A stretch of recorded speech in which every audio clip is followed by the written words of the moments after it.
คำมาตราอันมีหัวข้อชื่อว่าปอรับไลขันธาก็ติไลรับทุกขาทั้งเสียงไหลฮ้อไว้เมื่อวันที่29เดือน9ปี2562วัดอนันตวิปัสสนากรรมฐานกาดกู่เวียงตนตี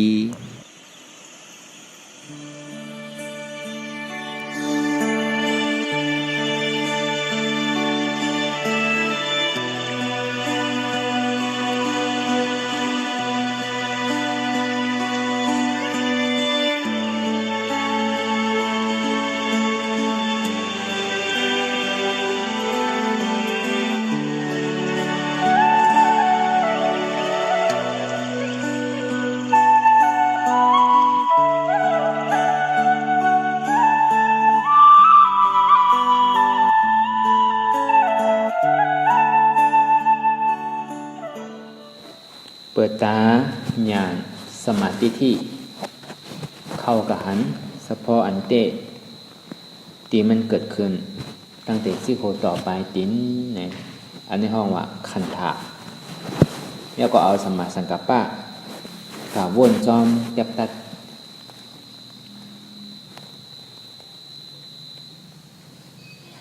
ตรงนี้ว่าอันตุกข้าเฮาแห้งหนาที่สุดเหลือเปิ้นนั่นเนี่ยเป็นสังเป็นปัญจขันธะห้องว่าขันธะ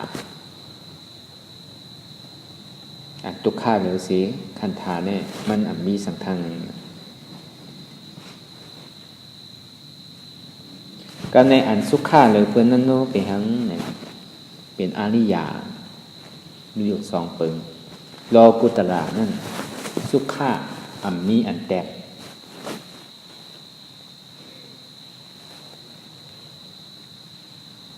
ขันธาหาเปิงนั่นเนี่ยทุกข้ามีอันแตกแต่ตรงนี้ว่าพอเขารับขันธาได้เนี่ยก็เป็นอริยาก็การเหมือนเท่าตีรับมันไหลนั่นเนี่ยเหมือนเท่าตีคาตัดมันไหลนั่นเนี่ยเขาก็ตีได้คู่รองมันหนังเก่าคู่รองขันธาตั้งนอกแหละขันธาตั้งในเนี่ยเพราะว่าขันธาตั้งบทตั้งเสียงเนี่ยมันมีอยู่5เปิงรูปะขันธาวิญญาณขันธาเวทนาขันธาสัญญาขันธาสังขารขันธาก็ในเฮาว่าตั้งนอกก่อน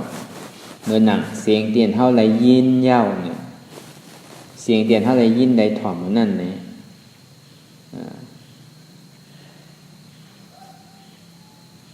เมื่อหนังมันได้ยินเนี่ยเฮาว่าไรตุ้มเตอไรภาษานี่เฮาว่าดูเสียงที่มันได้ยินมาในหูนี่เฮาว่าดูป้าวิญญาณคู่จักว่ามันเป็นเสียงสังเวทนามีเจิกเลยเจิกเนี่ยมันปอเกิดขึ้นพอดีพอเจิกนานก็พอดีถอมเนี่ยก็เจิกพอดีถอมเนี่ยก็เจิกก็ในสัญญาเมื่อนั่งเสียงเตียนเท่าไรยินอยู่นั่นเมื่ออันเท่าไปไล่ไปได้เอามาถอมเตอเนี่ยมันก็ดีต้องไว้ที่กะเสียงอันที่มันยันยินนั่นก็ในสังขารนักขันนางเฮเลมันดีไรมานั่นเนี่ยมันดีถามก็ในถามก็นะบ้วนเย่าบ้วนแทงนางเฮเลมันดีไรมาเนี่ยเพราะว่าเป็นของที่อันมีกาขันในเต้ก็มันก็ดีไรไพ่อยู่ก็กับพวกของเดียนมีกาขันของเดียนมีขันฐานนั่นเนี่ยก็มันก็ดีไรหยาบอีดอันนี้เหมือนอย่างว่าขันท่าตั้งนอกเหมือนอย่างว่าว่าลองเสียงก่อนก็เพื่อทางนี้มันเป็นของล่อก้าก่อนตรงนี้ว่าอันที่ไล่อันเขาเทียบตัดนั่นเนี่ยที่ว่ามาสีนั่นเนี่ยเสียงเดียนเขาเลยยินได้ถ่อมนั่นไหนก็มันมีเสียงก็ในก็หนามันเป็นเสียงมันหลายแค่มันอุปเปิงพองงามมันไหลมันเป็นอนัตตาสะพอนอันนี้เหมือนอย่างเขาตัดตั้งแต่เสียงอันนี้ขันธาที่มันปอกขึ้นที่เสียงนั่นนี่ก็เขาตัดไหล chẳngว่าอันไรที่มันห้าวแห้งในอายตนะตั้งเสียงเนี่ยอันนี้ตาติเสียงพอเสียงมันแห้งที่มันหนีจากเขาที่มันยากเก้าเขาอยู่แล้วเขากว่าตั้งนานอะไรนั่นเนี่ยมันก็มีอันทาเปิงในขึ้นหนังเก่าก็ในหมักตาเด่นเขาเลยหันอยู่เขากับหันจับใส่เอาในห้องวันรูปกับหันรูปที่มันโปกเกิดขึ้นก็ในอันกับพูดซักนั่นเป็นนามในเข้ามาเป็นวิญญาณหน้าทัดวิญญาณหน้าขันพูดซักว่าพอเป็นเมียวในออกเป็นกาเมียวในเป็นก้นยิงเป็นก้นซ้ายเป็นก้นก็ในก้นก็นาเนี่ยก็ในเวทนามันก็มีดีตัวอ่ำดีตัวดีตัวก็ว่าอ่ำดีตัวก็ว่าเนี่ยในเวทนาเกิดก็ในสัญญาหมายต้องเนี่ยเตียนมันดีฮับอันมันใครหันหนานั่นเนี่ยก็มันดีต้องอยู่ดีๆต้องอันเก่าอันเดียวเตียนมันยามหันอยู่มือนั่นเนี่ยมันเป็นเรื่องไหนมันจะที่ไหนมือหนังตั้งแต่หมอกไม้ของใจของซอยเฮาเนี่ยตั้งแต่โคนุ่งโคไหวเฮาเนี่ยตั้งแต่ยังก็ยาวแต่สัญญาเตียนมันกระต้องไว้ก็ในสังขารล่างเพื่อการป้องมันเหมือนอย่างที่มันต้องไว้เนี่ยมันก็ดีนั่นคือแล้วมันตีไรมาเนี่ยก็มันตีให้ทางสามฟ้องพอมีศพก็ว่าศพพอมีศพเนี่ยก็วนอยู่ที่ทางสามฟ้องพงผิววนอยู่ว่าที่เฮ็ดสื่อไรมาเนาะอันนี้เขาว่าตั้งแต่โคใจโคสอยต่อถึงอันที่สังขารตัวมีจิตมีใจตัวมีสังขารนั่นมันก็ดีเพราะว่ามันเป็นของมีจิตมีใจได้ก่อนมันก็ดีแค่นี้หนึ่งเพราะการป้อของที่มันมีจิตมีใจนี่ก็มันเป็นของการโลกนั่นของการโลก้าอันนี้มันเกิดขึ้นที่หมักตาเกิดขึ้นที่ตานี่ก็เท่ากับใจว่าอ๋อมันก็เป็นห้างมันก็เป็นรูปมันหลายก้อยมันมีอันนี้มันมีอันนาอันเนี้ยมันก็เป็นทางซึ่งนั้นก็อย่างเก่ามันหางดีก็ยาวหางซ่าก็ยาวเนี่ยมันก็เหมือนแขกก็อย่างเก่าพอมันมาเนี่ยก็มันก็กว่าก็อย่างเก่ามันก็อยู่ในเศษมันเท่ากับเลแอลตีไหลเนี่ยก็มือเขาไปกว่าซ้ำตั้งให้เขาที่หันก็กับพอเขาป้วนกว่าเนี่ยก็ซ้ำหายกว่าอยู่อย่างเก่าอันนี้ส่วนนี้ว่าพอเขาตัดดินนั้นยาวนี่ก็ปองว่าเขาตัดเงามันห้องตัดขันถานั่นตัดขันถาที่ห้างก็ในอายที่เขาในนมอยู่มืออันมันในนมสุบมานั่นเนี่ยเพราะว่ามือมันสุบเขาหลังมายาวเนี่ยในห้องดูเกิดพอดูมันเกิดมาตุ้มเตอร์ในใส่หูหลังเอาเนี่ยมันจะดีหูจักว่ามันเป็นอายหอมบอกในอายหอมบอกหน้าอายหอมน้ำหอมมันในน้ำหอมมันนามันดีผู้มันดีผู้มันนอวิญญาณห้องว่าวิญญาณขันธานก็ในวิญญาณเพราะว่ามันเจอเนี่ยก็มันก็ว่าหอมนั่นเพราะมันอ่ำเจอเนี่ยก็ว่าเหม็นเนี่ยนั่นเจอก็ว่าอ่ำเจอก็ว่าเนี่ยเป็นอุเบกขาอันในห้องวิญญาณขันธาก็ในสัญญาขันธาแต่ต้องอยู่ดีๆสัญญาตรงนี้เป็นก้อหมายต้องว่ามันเป็นเมี่ยวในมันเป็นกลิ่นเมี่ยวในเนี่ยมันต้องต้องไว้เฉยๆต้องอันนั้นอยู่เฉยๆก็ในสังขารพอสังขารก็ให้ทางสร้างปองนั่นคือเรียนมันดีไรมากนั่นคือแหละที่มันหมดกว่ายาวเนี่ยที่ได้ซื้อมาใจทางนั่นคือเรียนบอกไม่ที่มันมีเนี่ยนั่นคือได้ที่เอามาปลูกแทงเนี่ยอันเนี้ยมันดีเป็นสังขารนักขันธะอันนี้ในอายในก็มือหนังนั้นหนังเก่าจองนี้ว่าอายนั่นก็มันก็เป็นสะพอมันด้วยหนังเก่ามันก็มีมันก็เป็นสะพอมันด้วยพอเขามั่งมันมีอายในอายนาเนี่ยมันที่มีเจอกับเจอเนี่ยมันที่ปอกเกิดขึ้นนั่นน่ะมันหอมกว่าโจแก้บอ่อนคำเดียวไว้หนังเก่าพอเมื่อไรเขามั่งมันมีเมียวในเมียวนาเนี่ยก็มันที่มีเจอกับเจอในปอกเกิดขึ้นมามันที่ยาวกว่าคำเนี่ยพอเจอเวทนาปอกเกิดขึ้นพอเวทนาขึ้นเนี่ยก็สัญญาพอสัญญาเกิดขึ้นเนี่ยก็สังขารมันก็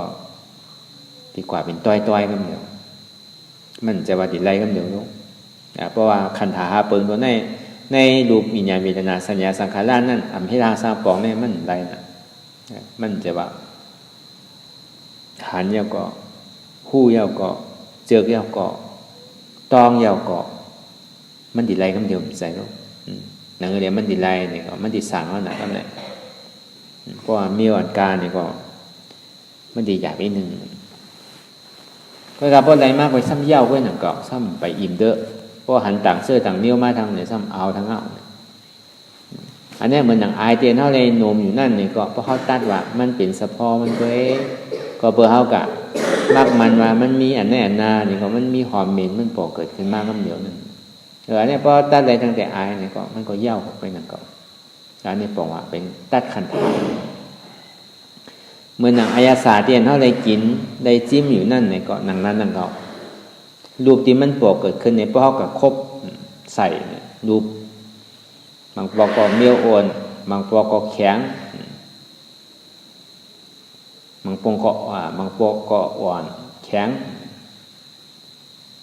อันนี้มันเป็นติโซอะไรกับตุ้มเตอร์เพศโซมาโคมา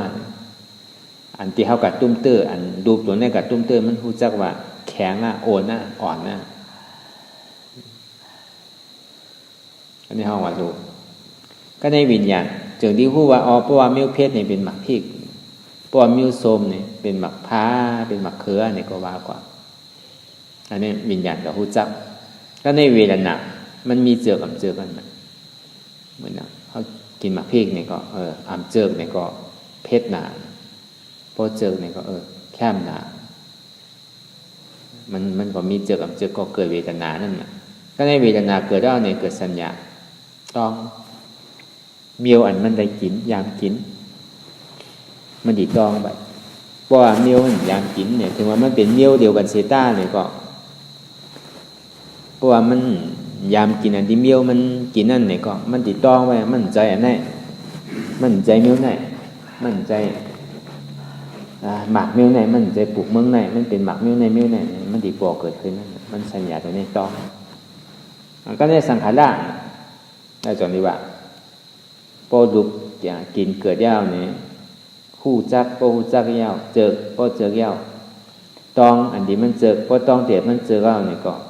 นางเฮแหละมันติดไรทางมันติดไรกินแห้งเนี่ยก็มันก็เกิดสังขารนางเฮแหละติดไรกินแห้งในอายะสารนี่ก็เหมือนนั้นนั่นก็ในตัวเฮาเนี่ยก็เฮาว่าอันเตอร์ที่เฮาว่ากับไก่เลยโคนุงโคไว้กับไก่เลยเสื้อผ้าโคนุงเพราะเฮานุงอันในเมี้ยวในดีน่ะปีกในดีน่ะซักคือก็มันก่อยง่ายๆไว้คือก็มันยอกง่ายๆมันฉีกง่ายๆก็ไปทางดูมันได้ตุ้มเติบเมี้ยวอันโน้นเมี้ยวอันดีนุงเพราะมันนุงเมี้ยวอันดีนัวเนี่ยมันนุงอันเมี้ยวอันดีนุงมันแข็งน่ะมันแคบมันดีมันดีปอกเกิดขึ้นก็บอกว่าดูมันยามนุงยาวดูเสื้อผ้าคนนุงโคไว้ที่มันปอกเกิดขึ้นคู่จักว่ามันเป็นปีกเมี้ยวไหนผาเมี้ยวไหนอันนี้เป็นเมืองไทยอันนี้เป็นเมืองมารอันนี้เป็นจ้าดีอันนี้เป็นจ้ายามมันหู้ก็ในพวกมันหู้ตัวนั้นในเวทนาเกิดเพราะอันจ้าดีเนี่ยก็เจอเพราะอันบ่ดีเนี่ยก็อ่ำเจอเนี่ยมันเกิดเวทนาก็ในเกิดเวทนาในเกิดสัญญาต้องเปลี่ยนมันเจอกูนั้นเปลี่ยนมันยามนุงยามใจอยู่เสียๆแต่บอกว่ามันนะยามนุงยามใจนั่นอยู่เสียๆนี่ก็อันต่างมีมากกว่ามันเพราะใครใจก็ในสังขาร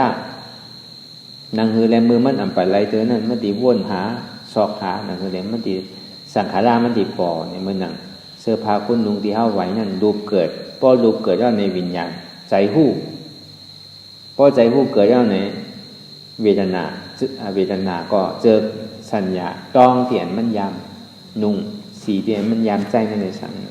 ก็ในเกิดสังขารไปวนนั่นคือเลยติไรมากนั่นคือเลยติไรนุงนั่นคือเลยติไรใจต้องขึ้นไปสังขารให้ทางสร้างปองก็สังขารได้นะสร้างปองเนี่ยก็เป็นปัญจขันธาเปิดมันนึกกว่าจ้องต้อยอย่างที่กันมันจะว่านุงเย้าคู่เย้าเตอเย้าคู่เย้าเจอเย้าตองเย้าติ ตีไรก็เดี๋ยวมันใจแล้วป้อมมีสังขารป้อมบ้วนป้อมสั่งป้อมบุบแล้วก็ในเพราะว่ามันเป็นสังขารแล้วก็หนึ่งมันนอกกรรมใจว่นก่อนก็ในเพราะมันนอกกรรมแล้วก็วจีกรรมศพลาดกายกรรมตัวในใจในนุงในสังเต้เนี่ยก็กว่าขันธ์ท่าหาเปิดก็เวลามันยาวว่ามันไปยาวเกินมันก็ซ้ำปอกเกิดขึ้นนิดนึงจองนี้ว่าเสื้อผ้าคนนุ่งโค้ไว้อันใดก็ยาวแต่ได้แต่ตัดมันนั่นเนี่ยเตียนเท่าไรนุ่งอยู่นั่นเนี่ยก็นุ่งปูนตาดีต้าอันวยอันห้างอันจ้าไว้หนังก็มันจะว่านุ่งหรือไรอดหรือไรเปี้ยหรือไรเค้หรือไรเข่งการเล่นมันใจหนังก็อันนี้พอแต่ตัดตั้งแต่เสื้อผ้าคนนุ่งโค้ไว้เขาตั้งแต่เสียงก็ดีห้างก็ดีอายก็ดีอายาสาก็ดีการตุ้มเตื้อนั่นก็ดีพอเขาตัดต่างนั้นบอกว่าเขาพึกตาดีเหตุการณ์ตัดสังขารเดสังตาดีเหตุการณ์ตัดขันธ์ท่าหาเปิงนั่นในสังมันมีเสียงนั่นแหละตั้งแต่เสียงตั้งแต่ห้างตั้งแต่อายตั้งแต่อายาสาตั้งแต่เสื้อผ้าคนนุ่งโคไว้เต็นเท่านุ่งอยู่กล้วยกะอันว่ามันเต้ๆเนี่ยพอมาหุบสู้ปองโมเต้ๆเนี่ยก็อันเงามันเต้ๆนั่นเขาว่ามันนอกเพราะว่ามันขันธ์ท่าหาเปิงมันเกิดขึ้นยาวเนี่ยอันใดเสียนอันมันเกิดขึ้นทั้งเสียงเกิดขึ้นทั้งหางเกิดขึ้นทั้งอายเกิดขึ้นทั้งอายาสะเกิดขึ้นทั้งภาษาการตุ้มเตื้อเพราะมันเกิดขึ้นหาเปิงหาตีเย้าเนี่ยหนึ่งมันนองใจนี่มันดีว่นก่อนสองวจีชอบติลัดสามกายะอันนี้จอนิบะมันนอกกับวจีกรรมกายกรรมใจว่นชอบลาโตเฮ็ดอันนี้เพราะมันไหลเอาเนี่ยมันเย้าเนี่ยก็มันหนังเฮาว่ามาในเสียงที่อันมันไหลทอมเตียนมันหูจักเตียนมันเจิบหนาเตียนมันต้องไว้เตียนมันขลายในหาเปิงนั่นบ่ป่องความใจเฮาก็ได้ตุ้มเตื้อภาษาตุ้มเตื้อตั้งเสียงพอตุ้มเตื้อตั้งเสียงหูจักเอาเนี่ยเจิบหนาก็ต้องไว้พอต้องก็ใครไรในปองว่าสังขารหนังสือเลี้ยงมันดีไรมากก็ในพวกหนังสือมันดีไรมากเนี่ยมันมาดีใจก่อนมันนอกกลับใจว่นก่อนตีว่นซื้อว่นพอว่นเนี่ยพอป่องใจเอาเนี่ยจะดีลาดออกซบพอลาดออกซบเอาเนี่ยก็ตัวเฮ็ดตรงนี้ว่าใจว่นซบลาดตัวเฮ็ดอันเนี้ยมันก็มาจู่ตุ่มบ่จองดีว่าอันเงามันเต้ๆนั่นเนี่ยมันมีดีใจจองดีว่าอันที่เฮาหลุดลัดเนี่ยติได้รับดีใจนั่นน่ะติได้ทิ้งใจนั่นแหละอันใดผิดอันใดถูกเนี่ยเฮาได้ทิ้งใจนั่นแหละก็ในพอทิ้งใจแล้วเนี่ยเฮาสิบ่าออกซบพอเฮาบ่าออกซบก็มันเฮ็ดโตนะจองนี้พอเฮาทิ้งไรนั่นเนี่ยก็อันนั้นน่ะมันเป็นพอฮู้จักขันธ์ทั้งเสียงเอาเนี่ยเฮาทิ้งใจตรงนั้นไรเนี่ยก็เพราะว่าเฮารับดีมโนวิญญาณรับดีใจรับดีทิ้งในปึงอีหรือเสขันธ์หาเปิงที่อันจอยแถมแห้งเผาห้องมาทาดินน้ำลมไผ่นั่นเนี่ยมันก็ติตัดขาดแต่ก็บอกว่าเงามันเต้นๆมันมีที่อันใจหู้ใจรูปนี่มันเป็นใจรูปอ่ะใจคู่นี่มันมีอยู่ใจคู่นี่มันดีจู้กันมันดีจู้ทั้งเสียง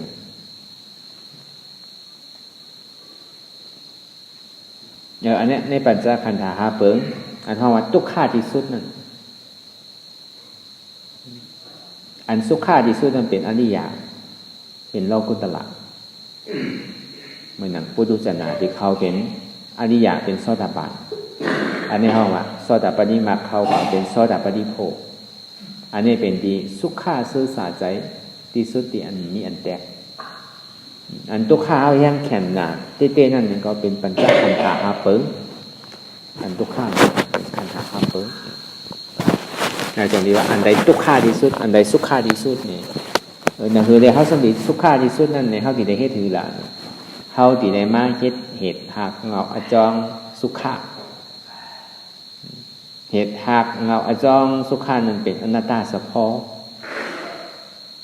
อนัตตาสะพอนั่นเนี่ยมันติต่อตึกใส่เหตุหักเงาอจองทุกข้าห้องว่าอัตตาสะพอก็บอกว่าเสียงที่มันปกเกิดขึ้นมาหางที่มันหันอายที่มันโหนมอายาสาที่มันกินตัวเตียนมันในตุ้มเตอร์นั่นเนี่ย ก็บอกว่ามันมีเสียงมันมีหางมันมีอายมันมีอายศาสตร์มันมีการตุ้มเตอเจิกถอมเจิกหันดีถอมดีหันดีโน้มดีกินดีเตอดีนุ่งก็บดีหนึ่งก็การย่าวห้ามย่าวมันทำก็บทางน่ะก็แปลว่ามันยุ่มยามว่ารูปะขันธาในเป็นเก่าเก่าในเป็นรูปะขันธาวิญญาณขันธาในเป็นเก่าเก่าในเป็นวิญญาณขันธาเวทนาขันธาในเป็นเก่าเก่าในเป็นเวทนาขันธาสัญญาขันธาในเป็นเก่าเก่าในเป็นสัญญาขันธาสังขารขันธาในเป็นเก่าเก่าในเป็นสังขารขันธาก็เพื่อเอาขันธาหาเปิงนี่มาเป็นของเก่าว่าเก่ามีขันธาหาเปิงขันธาหาเปิงนี่เป็นเก่าเก่านี่เป็นขันธาหาเปิงอันนี้เขาเอาของขันธาทุกข้าลงเอามาเป็นของเขานั่นนะตั้งแต่เสียงตั้งแต่หางตั้งแต่อายตั้งแต่อายศาสตร์ตั้งแต่เสื้อผ้าคนนุ่งโค้ไว้ตั้งแต่การตุ้มเตื้อแต่พอเขามาจ้างด้วยกันนี่เขาบอกว่าก็ไปเสื้อผ้าคนนุ่งโค้ไว้เขาบอกว่ามันเลยนุ่งเสียมันเลยจับอยู่เสียเลยไว้อยู่เสียโลกอันนี้มันดีแห้งเลยต่างซื้อต่างดอกในอายตนะทั้งหมดทั้งเสียงนี่ก็มันก็ปอกขันธาก็ตีอยู่นั่งเก่าจากนี้ว่าเสียงที่อันใดยินใดถอมนั่นในเกาะมันมีเสียงสามันเป็นเสียงวันหลอกผ่านหลายไงมันอู้เปิงพองมันไหลเป็นอนัตตาตาดีแทบตัดไหลเสียงนั่นหางนี่ได้หันอยู่นั่นในเกาะมันมีหางในหางน้ำมันเป็นหางมาหลายก็มันอู้เปิงพองมันไหลเนี่ยมันเป็นอนัตตาอายที่ได้โดมหมูนั่นในเกาะมันมีอายในอายนาเนี่ยมันเป็นอายเป็นสะพอมันเป็นนังเก่าอู้เปิงพองมันไหลเนี่ยเป็นอนัตตาอายาสาที่อันใดกินอยู่นั่นในเกาะมันก็กินเบอร์โดอยู่มันจะอยู่เบอร์โดกินเบอร์โดขันธาอยู่ก้วยนั่งเก่ามันอู้เปิงพองงำมันไหลก็การที่ไรกินอยู่เกิดเป็นภาวะอันใดปานใดก็ตึงเลยเป็นภาวะปานนั่นนั่งเก่าเมียวกินอันใดก็ที่ได้กินอันนั่นอยู่บาอะไรอู้เปิงพองงำมันไหลเนี่ยเป็นอนัตตาเมื่อนั่งเสื้อผ้าโค้นุ่งโค้ไว้เตียนเท่าไรนุ่งอยู่นั่นเนี่ยก็ใจว่าดูนุ่งดูเข้ดูเข่งอันที่เขาได้ตุ้มตื้อแต่มันอ่อนนะมันแข็งนะเนี่ยมันใจมันเป็นดูไว้มันมีอย่างเด็ดเขานุ่งปุนตาดีตาอันไว้อันหางอันจ้าเพื่อนหนังเก่ามันอุปงพองงำมันไหลมันเป็นอนัตตาสะพอตัดตั้งแต่เสียงตั้งแต่หางตั้งแต่อายตั้งแต่อายศาสตร์ตั้งแต่การตุ้มเตื้อคือเป็นอนัตตาสะพอเหมือนมาตัดเป็นอนัตตาสะพอนั่นเนี่ยตีได้มาตัดเมื่อนะฮู้จักเสียงอันตีได้มาตัดอันใจที่อันกับฮู้จักว่ามันเป็นเสียงมันหลายตัดตีใจเพราะว่าตืดปอกมาที่อันใจฮู้ก็เปิดอันตัวฮู้จักว่าดีอันดีนั่นมันมีติดใจนั่นเหนือในขันธ์หักถึงตั้งนอกก้อยกาขันธ์หักเบิ่งตั้งในหนังเฮแลตีเป้หับตับตีคาตัดคาตายขันธ์หักเบิ่งไรล่ะเนี่ยดูป้านหน้าขันธาในอ่ำใจเก่าในอ่ำใจดูป้านหน้าขันธาวิญญาณหน้าขันธาในอ่ำใจเก่าในอ่ำใจวิญญาณหน้าขันธาเวทนาหน้าขันธาในอ่ำใจเก่าในอ่ำใจเวทนาหน้าขันธาสัญญาหน้าขันธาในอ่ำใจเก่าในอ่ำใจสัญญาหน้าขันธาสังขารหน้าขันธาในอ่ำใจเก่าในอ่ำใจสังขารหน้าขันธาอันนี้ไล่แทบตัดมันดูปะหน้าขันธาในอ่ำใจเก่าก็เพราะว่าเป็นใจของเก่า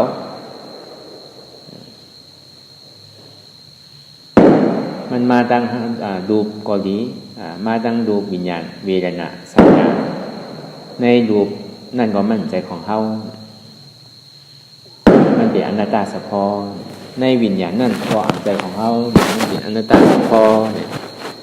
ในเวทนานั่นก็ไม่อ่ำใจของเฮาเนี่ยมันเป็นอนัตตาสะพอในสัญญานั่นก็อ่ำใจของเฮาเนี่ยมันเป็นอนัตตาสะพอในสังขารนั่นก็อ่ำใจของเฮามันเป็นอนัตตาสะพอเมื่อหนังรูปมันปอกเกิดขึ้นมานั่นเนี่ยอันที่มันไรภาษาการตุ้มเตอร์รูปอันว่านั่นเพราะว่าการตุ้มเตอร์การภาษา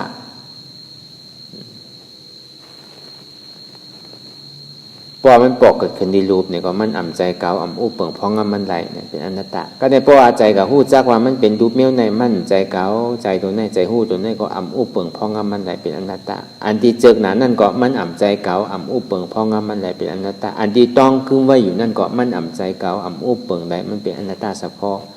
อันที่ป้ายวนใครใครมีนั่นเนี่ยก็อ่ำใจเก่าอ่ำอู้เปิงพ้องมันไหลเนี่ยมันเป็นอนัตตาเฉพาะเนี่ยในขันธหาเปิดเนี่ยตาที่อันเจ็บตัดอะไรตั้งแต่นอกก็ในเฮามันนั่งรับตาหาอยู่นั่นเนี่ยเฮาที่ได้หันสังในที่ได้หันปัญจขันธาตั้งใน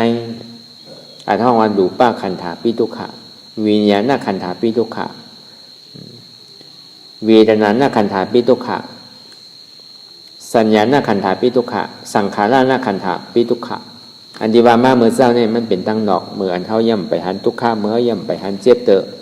ในก็เฮาก็เอาวนกว่าที่เรียนนั่นน่ะนั่นก็เลยเฮาตีอยู่หลอกอยู่ร้ายเพื่อคืออะไรคือหาการคือมันเฮ็ดนั่นแล้วก็ในพอมันนั่งรับตามบอกเข้าย้ำในเอาเนี่ยก็มันจึงนี่เลยหันขันท่าหาเปิงตั้งในเนี่ยตาเขาตีรับมันไรนั่นเนี่ยเขาตีไรตาตีรับทุกข้าอะไรนั่นเนี่ยเพราะว่าทุกข้ามันรับทุกข้าที่สุดนั่นมันถึงที่สุดแล้วในตามันติดถึงสุขข้าที่สุดมันมีนั่นนะไอ้จงนี้ว่ามันมีทุกข้าที่สุดในเสตาเนี่ยก็มันก็ถึงมีทุกมันมีทุกข้าที่สุดในเสตาเนี่ยก็มันก็ถึงมีสุขข้าที่สุดนั่นก็บอกว่ามันมีเหตุทุกข้าเนี่ยก็พอมีเหตุทุกข้าเนี่ยเหตุสุขข้าถึงมีเนี่ยพอมีอจองสุขข้าอจองพอมีอจองทุกข้าเนี่ยอจองสุขข้าถึงมีพออจองทุกข้ารับเนี่ยก็อโจทุกข้านั่นก็รับกว่าเดือเสสุขข้าซื่อสัตย์ใจอันเดียวนั่นอาจารย์นี้ว่ามันก็ไม่ยาวที่ไหนก็นั่งเก่าอาจารย์นี้ว่าคืออะไรรับขันธาพอรับขันธาอะไรเนี่ยก็ปอนรับทุกข้าเสียงพอรับทุกข้าเสียงแล้วเนี่ยก็มันก็เข้ากับเป็นที่สุขข้าพอเหตุหักเงาอจองทุกข้ารับกว่ายาวเนี่ยก็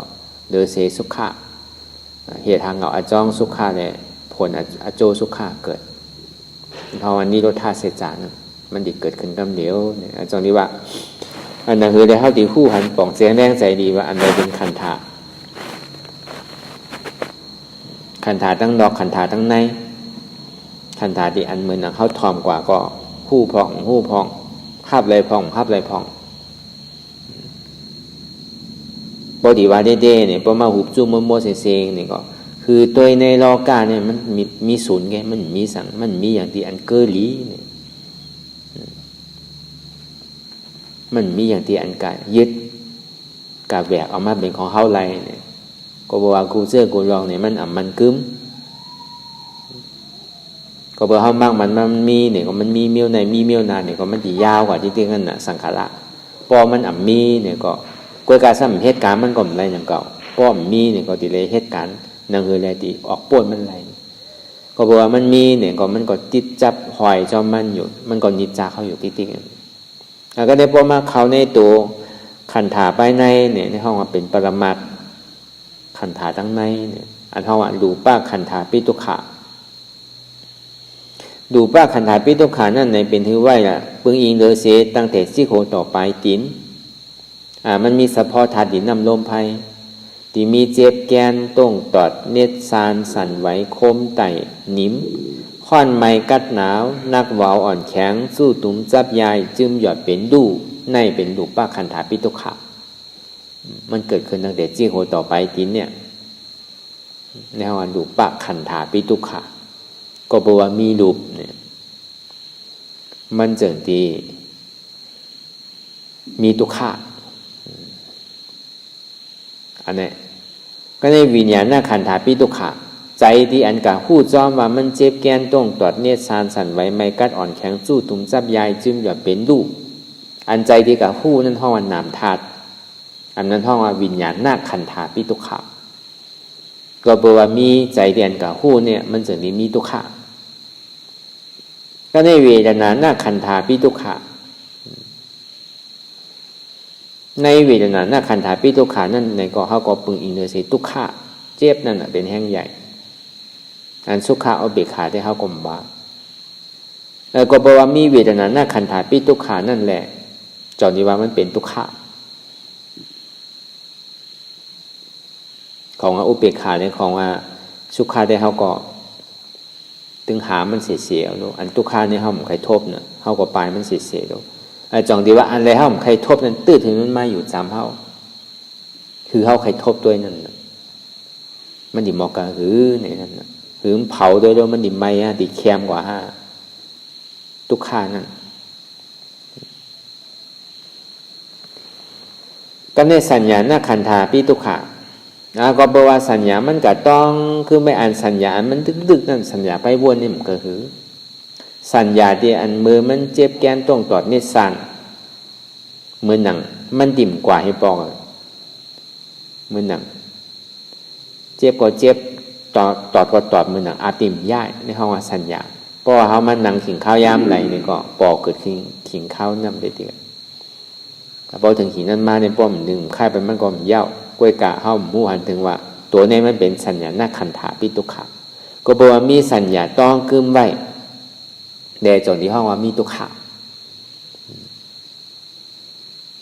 ก็ในสังขารนาขันธาปิทุกขา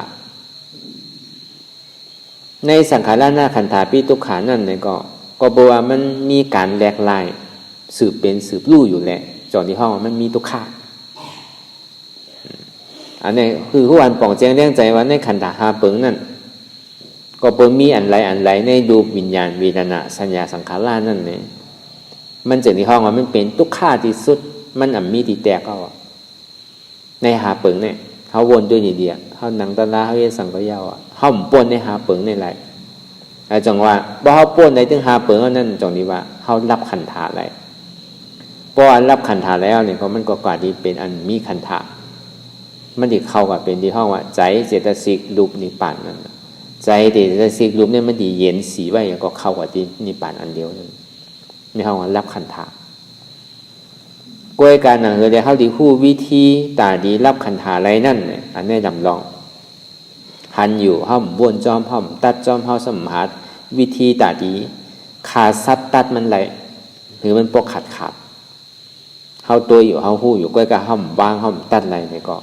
ปองว่าเขายังจมอยู่ในขันธหาเปิงไปเย้าเดินก็การหนังคือในเขาติดตั้งไรนั่นเนี่ยในหลูป้าขันธาปิทุกขา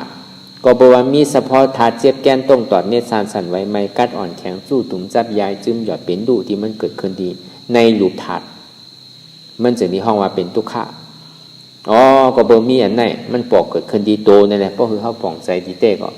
เพราะเขาจังเอากำปิ้งแงบใจเนี่ยก็ทำหูปองนังเก่าตีเต้ในป่าที่เป็นห้องว่าดุบแล้วก็เพราะมันมีเสื่องไหนแลมันจึงที่ห้องว่า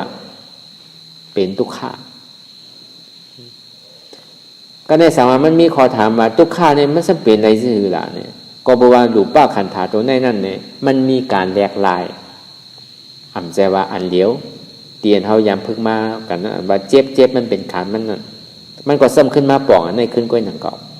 ในหลูป้าขันธาปิทุกขาในหลูป้าขันธาปิทุกขานั่นไหนมันมีเฉพาะธาตุดินน้ำลมไฟที่อันสืบเป็นสืบลู่สืบเป็นสืบลู่ติ๊ก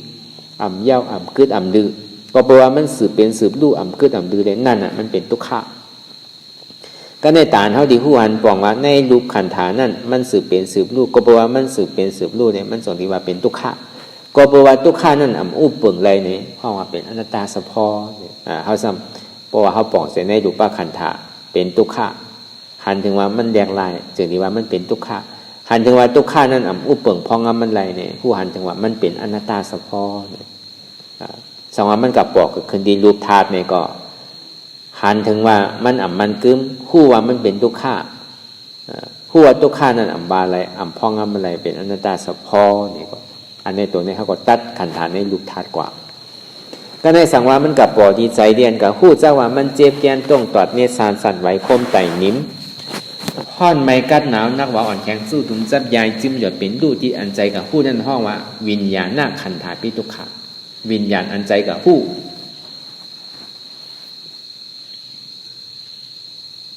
ขันธาวิญญาณนาขันธาปิทุกขาก็เปิดสังในเป็นทุกขาน่ะอันใจนี่กับคู่นั่นก็มันอยู่กับตีกับตังมันก็มีการแตกลายของติ๊กก็มังปอกเจ็บมังปอกแก้มมังปอกต้งมังปอกตอดเพราะเขาดีกับจอมมันเป็นอันนี่มันง่ายๆก็กับเพราะเขาหยาดด้วยเขากว่านี้มันมีการแตกลาย ในใจมันนอกวิญญาณนั่นก็ใจดีกับผู้นั่นก็เพราะว่าวิญญาณขันธ์ฐานมีการแยกลายในจองนี้ห้องว่าวิญญาณขันธ์ฐานนั้นเป็นทุกขะกวยการไล่เทียบตัดมันตีให้เลยล่ะหันว่าในวิญญาณขันธ์ฐานนั้นมันกึมก็เพราะว่าวิญญาณขันธ์ฐานนั้นมันกึมในจองนี้ห้องว่าวิญญาณขันธ์ฐานนั้นเป็นทุกขะก็เพราะว่าทุกขะนั้นอู้เปิงพองมันไรในจองนี้ห้องว่ามันเป็นอนัตตาสะพอใจเก่าเมื่อเจ้าในใจตัวเก่าก็ได้พอใจตัวเก่าใจเก่าเนี่ยมันสติมาดีเวทนาหน้าขันธาปิทุกขะในเวทนาหน้าขันธาปิทุกขะนั่นเนี่ยก็มันมีการแหลกลายในเวทนานั้นเวทนาหน้าขันธาเวทนานั้นมีการแหลกลายพอวาดีเดเนี่ยในเวทนานั่นเนี่ยก็มันมี3เปิงนั่นนะทุกขะสุขะอุเบกขานั่นเหมือนมันทุกขะปอกเกิดขึ้นมาเนี่ยก็เฮาดีหรืออกเหลือใจพอสุขะปอกเกิดขึ้นมาเนี่ยเฮาสัมบีจมพอเบกขาปอกเกิดขึ้นมาเนี่ยก็เฮาสัมบีข้านนั่นน่ะในเวทนา3เปิงเนี่ยมันปอจี้ป่องแจงแรงว่ามันคือมันมีการแยกลายอันเวทนา5เปิงนั่นบางปอก็ทุกขะคานใจน่ะบางปอก็ทุกขะ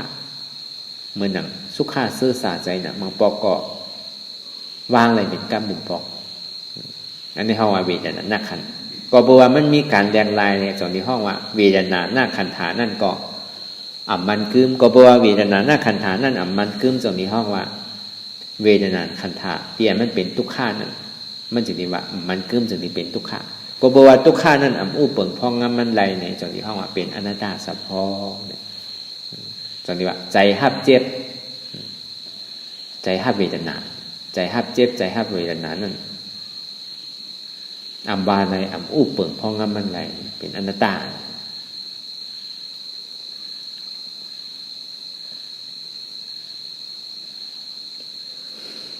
ก็ในสัญญาณขันธาปิทุกขาสัญญาหมายกึมหมายต้องไว้เพราะเขามานั่งเหมือนเขานิยามนั่งมาปียาวเข้าถึงในสังบางปอกเขานั่งมาขิงในข้าวอะไรก็เหมือนหนังโคในป้อมปีนีปอกเหมือนหนังเขาป้อมผ่านป้นมือขิงข้าวยามมือมันมาเนี่ยมีนิดหนึ่งก่อมเปิงป้นกับก่อมใจย้อมเตะก่อมใจเนี่ยอันนี้เขาว่าสัญญาต้องกึมไปพอมันนั่งขิงข้าวยันมาเนี่ยมันกระเจี๊ยบอยู่ที่เก่าที่เหลียวมันกระเจี๊ยบอยู่ที่เก่าที่เหลียวก็เนี่ยพอมันกระเจี๊ยบอยู่ที่เก่าที่เหลียวเนี่ยมันปองว่าเจี๊ยบเนี่ยเป็นเก่านั่นนะเก่าเนี่ยเป็นเจี๊ยบเนี่ยอันนี้ก็เป็นสัญญามันมาตองขิงข้าวยามมันกำเดียวพอยามนั่งมามอง2 นาที3 นาทีพอถึงขิงนั้นมาเป็นติ๊กบางปอกพวกในค่ายพอถึงขิงนั้นมาค่ายมันติ๊กอะพวกค่ายก็สำหายก่อยป้อมค่ายสำจมอยู่ที่นั้นติ๊กกันน่ะก็เนี่ยที่อย่างนี้ในสัญญาณขันธาปีทุกขาก็บอกว่าสัญญาณนั้นที่อย่างห้ามว่าเป็นทุกขาในสัญญาณนั้นก็มันคือมันมีการแยกลายด้วยเขากว่าดีๆมันดีมีการแยกลายเตียนเข้าย้ายค่ายในใจดีเต้มันมีการแยกลายเข้าด้วยถึงมันสุดเกินอย่างเก่าเข้ากับด้วยอันใดอันหนึ่งแหละไก่ยืดมันไว้นั่นนะบางบอกไก่ยืดอันเจ็บเนี่ยยืดอันแกนเนี่ยยืดอันตอดเนี่ยมีอันไหนแกมันมีอย่างเนี่ยดีเต้มันมีอันนั้นมีเดียวอันตั้งหลังมันนี่มันมีนำหนาโลธานีนำโลภัยนะอันนี้สัญญาตรงนี้ที่เข้ากับต้องขึ้นไปในห้องพามันถึงที่ห้องว่าสัญญานั่นก็บอกว่ามันมีการแดกลายก็บอกว่ามันมีการแดกลายเนี่ยมันอู้เปิงพองงามมันไหลก็บอกว่ามันอู้เปิงพองงามมันไหลเนี่ยมันเป็นทุกขานั้นบาไหลอู้เปิงพองงามมันไหลเนี่ยเป็นอนัตตาสัพพอเนี่ยในสัญญาณขันธะปีทุกขาอันนี้ลายจับตัดมันก็ในสังขารนขันธาปิทุกขะก็ในหันถึงในสังขารปิทุกขานั่นเนี่ยมันดีปนในรูปขันธาปิทุกขะวิญญาณขันธาปิทุกขะเวทนาขันธาปิทุกขะสัญญาขันธาปิทุกขะก็ในมาดีสังขารขันธาปิทุกขะมันหันเฉพาะปิ่นดูพอดีบาเต้ก็ในสังขารขันธามันปอกเกิดขึ้นมาตัวยากกว่าลูกกว่าตัวยกว่ายากลูกกว่าตัวยกว่ายากลูกกว่าแล้วก็เพราะว่าสังขารนั่นขันธานั่นก็มันคือก้วยกรรมเมื่อมันเป็นซึ่งนั้นเนี่ยมันปอกก็ทุกข้าก็ท่องว่าตอมนัสสาเวทนา บางบอกก็สุขาซื่อสาใจน่ะเพราะว่าซอมันน่ะซาเวทนามันมี2เปิงได้อุเบกขามีทุกขาก็ทุกขาที่สุดสุขาก็สุขาที่สุดอันนี้มันขึ้นดิมาคุบจูปองมัวๆเสียงๆว่าปออันเฮาพาอะไรในสังขารขันธะนั่นทุกขานั่นคือทุกขามันบ่สุดสิ่งเกงหายกว่าเมื่อนั่นน่ะสุขาที่สุดมันดิเกิดขึ้นพอมันเกิดขึ้นแล้วเนี่ยเพราะว่าเป็นโลกุตระพอทุกขาสุดกว่าอย่างนี้ก็อันจองนี้ว่าพอรับขันธะอะไรเนี่ยก็เป็นอริยะเพราะว่ารับขันธะอะไรเนี่ยก็เป็นสังขารนั่นซ้ำขึ้นได้ขันธะเปิดขึ้นซ้ำทุกขาเกินนั่นอาจารย์นี้ว่าพอเฮาการเฉพาะดีมันโปเกิดขึ้นมานี่ก็อยากให้มันโปสุดสังขารนั่นก็บ่สังแน่เป็นสังขารนักขันธาปิทุกขาล่ะนี่สังขารมีการแหลกหลายบางปอกก็ทุกขาที่สุดบางปอกก็สุขาที่สุดเมื่อมันปอกเกิดขึ้นอันนี้มันก็บ่หันตั้งแหลกหลายเอาเตียมันเป็นลู่ๆกันนั้นก็บ่ว่ามันเป็นลู่ๆสังขารนั่นนี่เฮาว่ามันกึมสังขารนั่นก็บอกว่าสังขารนั่นมันกึมเนี่ยช่วงที่ห้องว่าสังขารนั่นเป็นทุกขะก็บอกว่าทุกขานั่นอุปึงพองงำไรเนี่ยช่วงที่ห้องว่าเป็นอนัตตาสะพอในปัญจขันธาเปิงเขาป่องใส่เขากับคำติดทองคองอยู่ทงอยู่ที่ไรเนี่ยก็คือเขาเอาในใจตื้อกำกว่าหันสะพอที่มันเป็นอันเตะแล้วก็วางเต็มตัดกว่าก็ในพวกมาหุบจุกขึ้นโมดเนี่ยก็ซื้อเนี่ย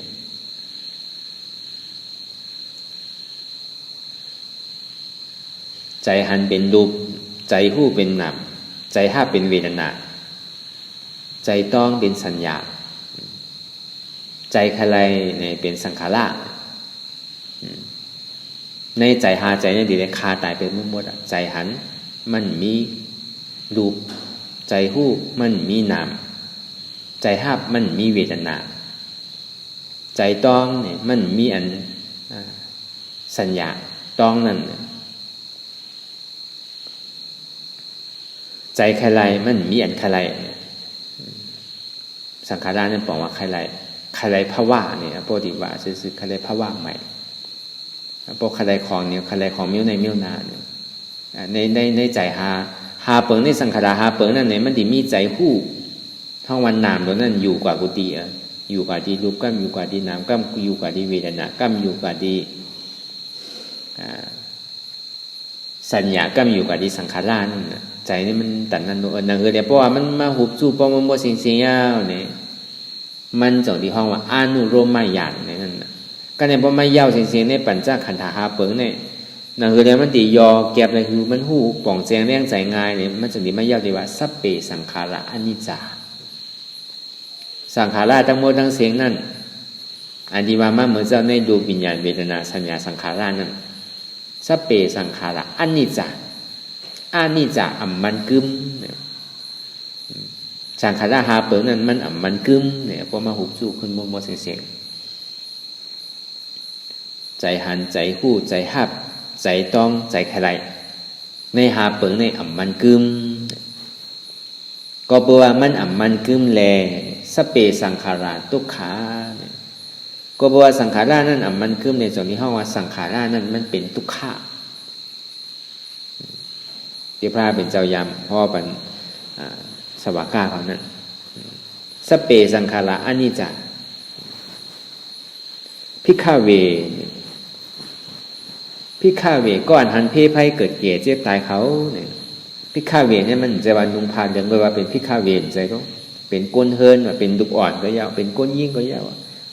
เพราะว่าใครโกหน้าตาดีตายทั้งนั้นโกหน้าตาดีเกิดตาดีเกะตาดีเจ็บตาดีตายนั่นใครหาตั้งออกป้นมันหนเอาอะทุกข้านั่นเนี่ยอันนี้เขามาเป็นพิฆาเวเสียงๆนะเพราะมันมีใจอย่างอันนี้โกเกิดโกแก่โกเจ็บโกตายในห้องเป็นพิฆาเวเสียงๆมันใจว่าตัวเลยนุงตัวเลยคืนเสียมตัวเลยอยู่เป็น10 บาท20 บาทมันใจ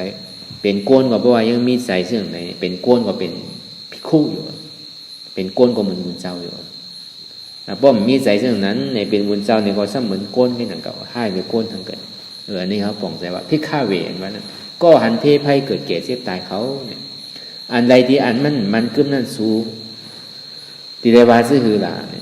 สู้ยุ่มยามว่าอันใดมันกึ้มเนี่ยมันเป็นทุกขาเป็นสุขา อ๋ออันใดมันกึมนั้นมันเป็นทุกขาข้าเอาพระเป็นเจ้าเนี่ยใจเอาสัพเพสังขาราทุกขา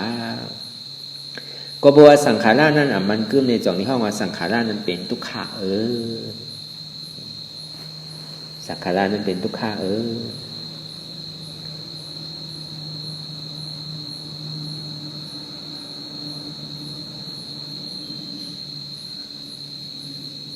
ก็ในสัพเพธรรมะอนัตตาอันนั้นสัพเพสังขาราอนัตตาตีเต้มันก็สังขาราทั้งหมดทั้งสิ่งนั้นก็บอกว่ามันเป็นก็บอกว่ามันกึมสังขาราตัวนั้นก็บอกว่าสังขารานั้นมันกึมในส่วนที่ห้องว่าสังขารานั้นมันเป็นทุกขาก็บอกว่าทุกขานั้นก็มันกึมในส่วนที่ห้องว่าทุกขานั้นพองำมันไหนอุปเปิงพองำมันไหนเนี่ยมันเป็นอนัตตาเฉพาะห้องว่าสัพเพธรรมะอนัตตาทำทั้งหมดทั้งสิ่งนั้นมีอนัตตาก็เนี่ยอันนี้เพราะว่าพอว่าพวกเขาเอาทำแต่ดีตื้อกับออกมุ่นป้นดอดเนี่ยว่าเรื่องไหนก้อยกับเพราะว่าในเขาในสังขารนั้นสัพเพสังขาราอนิจจสังขารนั้นมันกึมสัพเพสังขาราทุกขะก็บอกว่าสังขารนั้นมันกึมเนี่ยจนนี้ห้องว่าสังขารนั้นมันเป็นทุกขะสัพเพสังขาราอนัตตาสังขารนั้น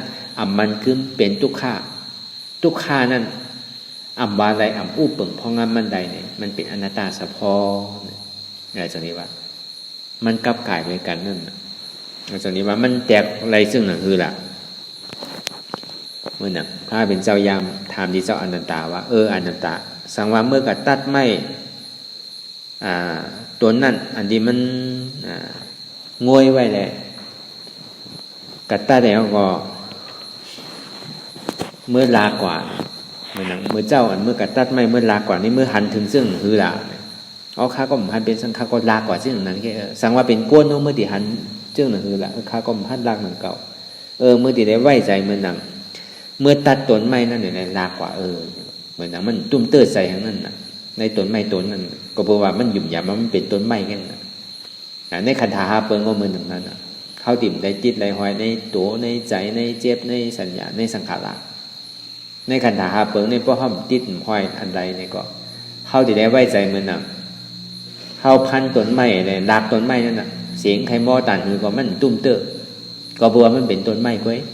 สังว่าเขากับลากอันสัตว์เนี่ยลากแมวเนี่ยลากก้นเนี่ยอันนี้พอเขาตื่นมันห้องมันไห้ได้ก็บัวเขาหยุ่มหยาบมันเป็นก้นเนาะเขาก็ดีปล่อยนั่นนะก็กับพอเขากับตัดต้นไม้เนี่ยก็บัวเขาวางมันเป็นต้นไม้ก็เนาะ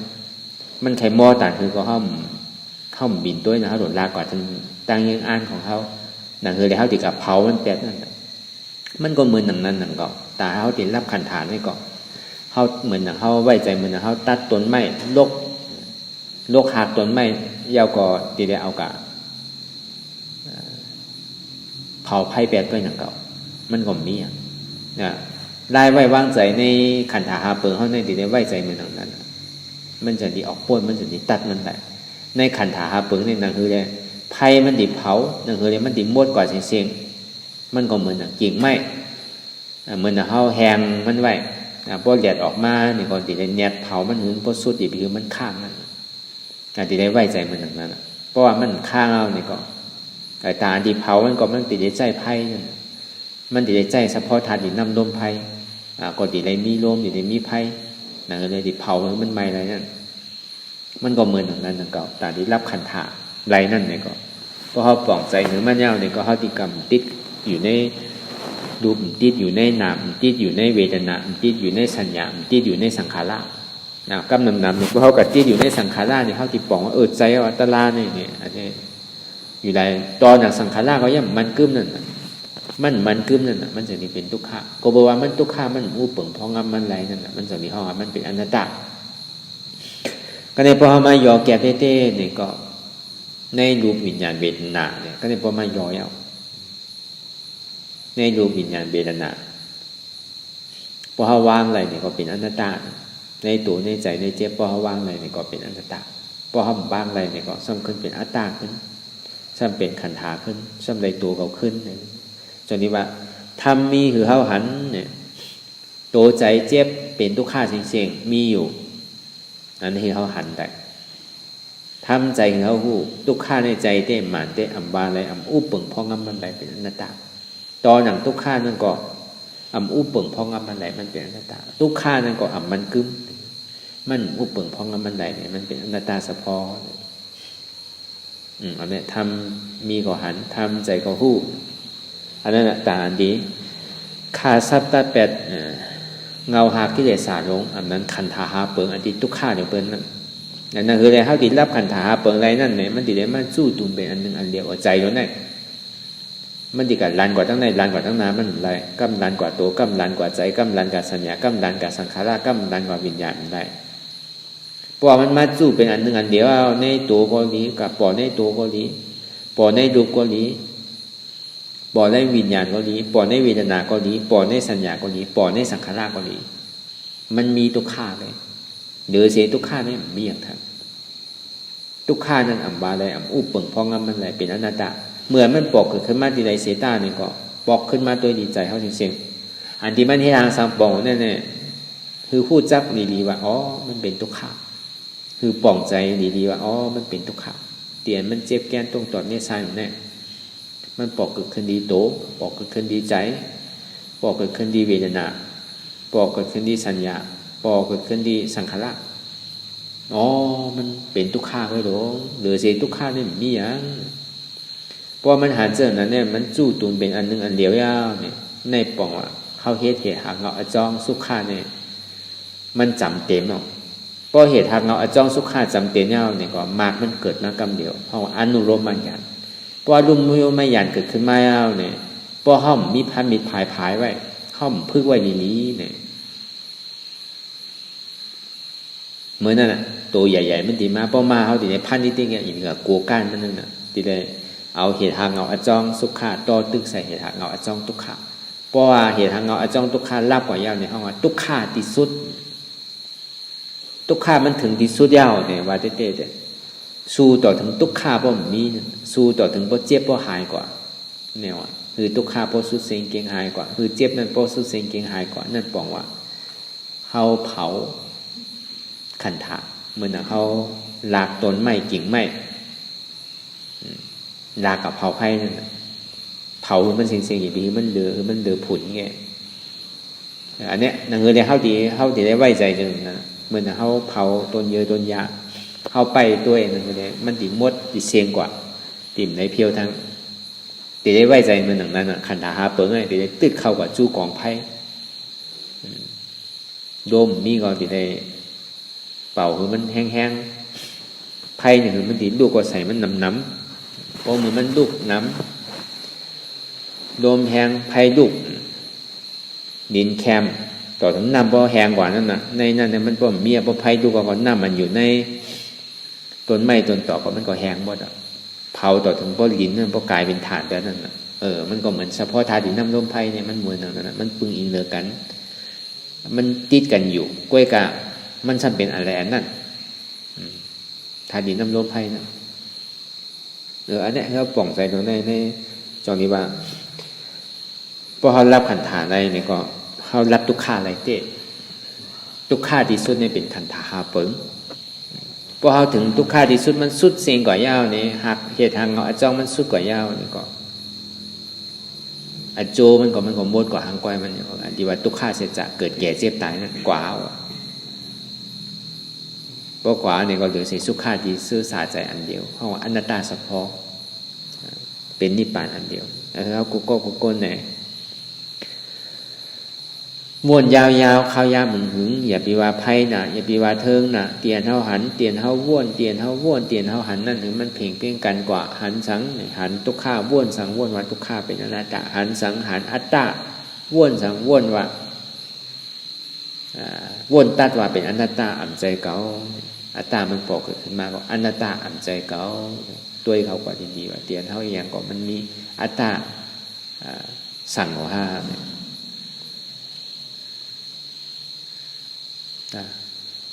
อันเท่าวนอันเท่าหันนั่นถึงมันเพ่งเพ่งกันกว่าสืบต่อการนั้นวิปัสสนากว่าตั้งหนาคือเจี๊ยบนั่นป้อสุดเสียงเกียงหายกว่าคือทุกข้านั่นป้อสุดเสียงเกียงหายกว่าคืออสวะอันใดเสียนอันนั่นป้อสุดเสียงเกียงหายกว่าคือขันธานั่นป้อรับกว่าในก็อ่ำลงอ่ำลืมอันใดที่มันปอกเกิดขึ้นมานั่นในก็เขาวนว่างเป็นอนัตตาตัดมาตัวจิตใจเขาทิ้งใจคือไรอันใดเสียนอันในก็อย่าไปคือมันพ่วงกว่าทั้งในพ่วงกว่าทั้งหน้าอย่าไปมันปิวกว่าทั้งในปิวกว่าทั้งหน้า ตื่นเข้ามาสู่ในมโนวิญญาณเพราะว่าเงาหักมันตัวนั่นเนี่ยคือเอาออกคือเอาขาดซับตัดกว่าอะไรเนี่ยอำลงอำลืมอะไรมันปกเกิดขึ้นมาเนี่ยก็คืออยู่กับปัจจุบันอย่าบีวนตั้งหนังบีวนมองตั้งหน้าสังว่ามันหันกับอะไรตีอะไรตั้งเนี่ยก็มาโดยรวมถอยใจกรรมหนึ่งก็ในพอเจี๊ยบทุกข้ามันปกเกิดขึ้นมาเนี่ยก็เขาก็ซ้ำขึ้นเอาอนัตตาสู้กับทุกข้ากว่าที่ดีโกโก้ก้นเนี่ยไว้ใจหาฐานเสสืบการอนัตตาวิปัสสนากว่าตั้งนะ